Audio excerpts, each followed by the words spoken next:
All right, back here with another Friday update with Coach Smith. And, Coach, we got a couple of guests as well. Well, I mean, how do you top last week with Scott Rowland, and butting in on our show?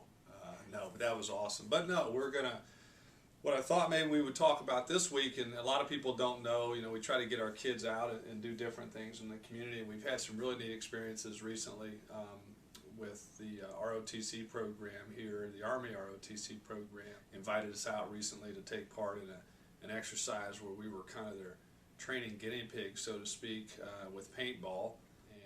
And I thought, what better segue into our Friday update to maybe update and let people know that not only do we have a couple guys that are not just regular students, but also Division I athletes, but also participating in their individual ROTC programs.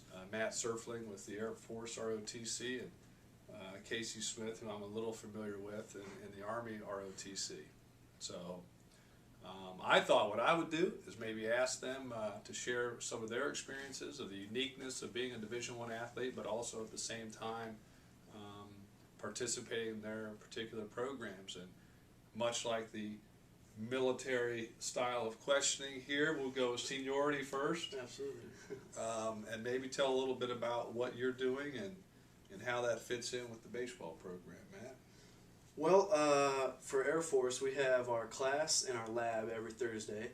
And the way the program's set up is that we have the first couple years you're in the program, you're more of following the older cadets, juniors, seniors. So as a freshman, do they yell at you?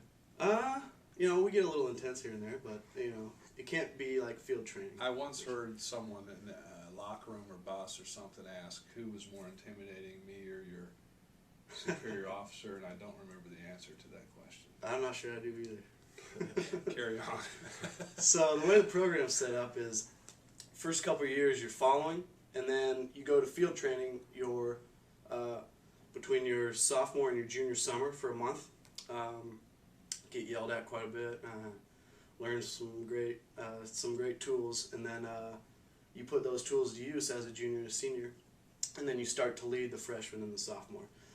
So it's a great way the program's set up, real unique, And you had a leadership thing this summer, right? I mean, something. That's what, yes, field training. That's what. And I could tell, you could see a physical difference between you coming back in fall ball. I say a physical difference, but a real difference in just what that did in shaping you as a person, the maturity level, and all the while, I think again, this is what's important, is that that's going on at the same time of being a student and also a student athlete at Indiana. Absolutely. At the time, young son Casey here, but how's your experience been so far with the Army ROTC program and coming off of our fresh paintball training session last week? Well, unlike Cadet Serfling, I'm as low as it gets, so I'm a freshman, and like he said, I'm following, doing everything day to day, just being told what to do, kind of learning as I go. Our program is set up exactly the same, except after our junior year, you go to a thing called LDAC, and that's what we train for on Thursday labs. We work to get a high score, which helps our overall score that's nationwide, that helps you choose what you want to do with the Army. I'm enjoying it. It's fun. It's a different view from what you see. You think you know what the military is until you're actually in it. It's extremely exciting. It's something different. Not many people can do it. But how's for both of you, how's the mesh been between being an athlete and being in the ROTC program? Well, I think you can only benefit more because what you're learning in ROTC is leadership skills like time management, attention to detail, all that good stuff, and so you have to focus on it more when you realize that you have academics and a Division I sport and ROTC as well. So handling all those, you have to practice that.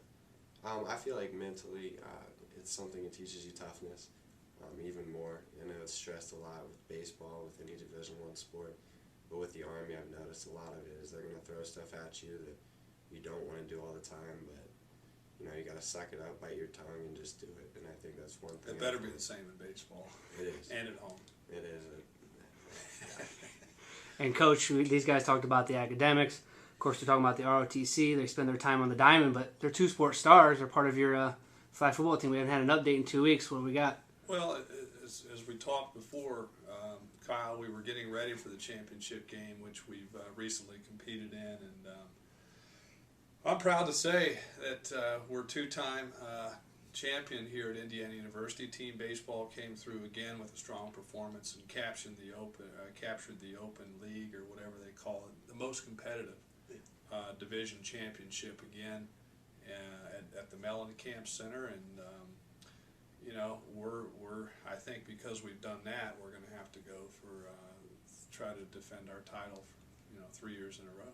And one last question before we get off the Friday update. Any kind of postseason awards for your flag football? MVP, most improved? Any of these guys do anything on the gridiron? They did. So just kind of like here, flanked in a supporting role. I think the MVP, there's probably no doubt who that's going to go to. But we could do a fan voting if necessary. I'm still pretty confident that would come back to the quarterback, the centerpiece of the team. A very modest answer there, Skip. Matt, Casey, thanks for joining us. Thank you.